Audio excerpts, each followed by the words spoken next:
Hello everyone, आज का topic है बोर्स एटॉमिक मॉडल। तो हमारे पास बोहर्स के 3 पोस्टुलेट्स हैं।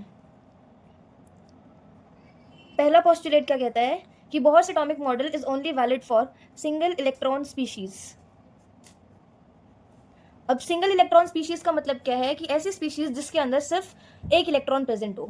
For example hydrogen, helium plus lithium plus 2। Hydrogen के अंदर कितने इलेक्ट्रॉन होते हैं? एक इलेक्ट्रॉन है, तो ये वैलिड है।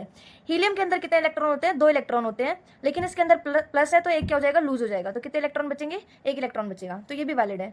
लिथियम के अंदर 3 इलेक्ट्रॉन होते हैं, जिसमें से 2 लूज हो जाएंगे, तो कितने बचेंगे? एक इलेक्ट्रॉन बचेगा। तो ये तीनों ही क्या है? बोहर्स एटॉमिक मॉडल के लिए वैलिड है। तो इस टॉपिक पे एक क्वेश्चन करते हैं। Bohr's theory is applicable for.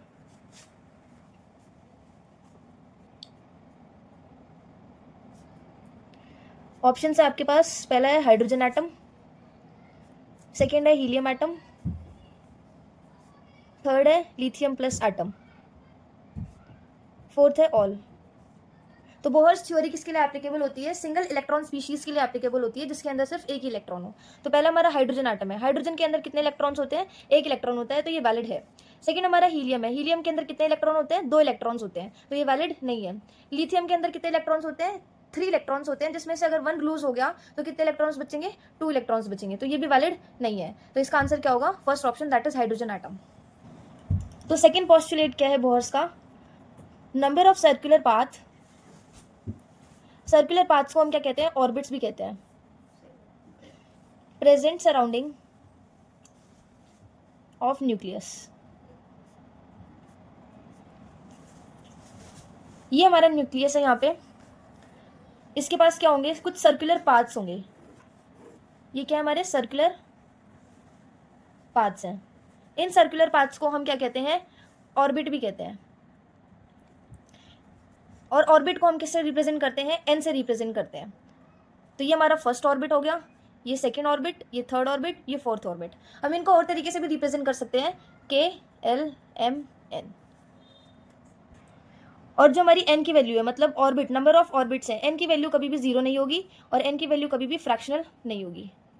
N की वैल्यू हमेशा क्या होगी? एक होल नंबर होगी, 1 2 3 ऐसे। थर्ड पॉस्टुलेट क्या है? Electrons revolving only those orbit which have angular momentum, that is mvr, is equals to integral multiple of h by 2 पाई। तो ये पॉस्टुलेट क्या कहता है कि इलेक्ट्रॉन्स उसी ऑर्बिट में रिवॉल्व करेंगे जिसमें एंगुलर मोमेंटम h by 2 पाई का इंटीग्रल मल्टीपल होगा। तो मोमेंटम, एंगुलर मोमेंटम क्या होता है? mvr। किसके इक्वल होगा? h by 2 पाई के integral multiple, that is n। ये n क्या है यहाँ पे? Integral multiple. इस n की वैल्यू एक होल नंबर होगी, 1 2 3 ऐसे होगी। रुक रुक, n की वैल्यू नॉट इक्वल्स टू 0 होगी, n की वैल्यू फ्रैक्शनल भी नहीं होगी।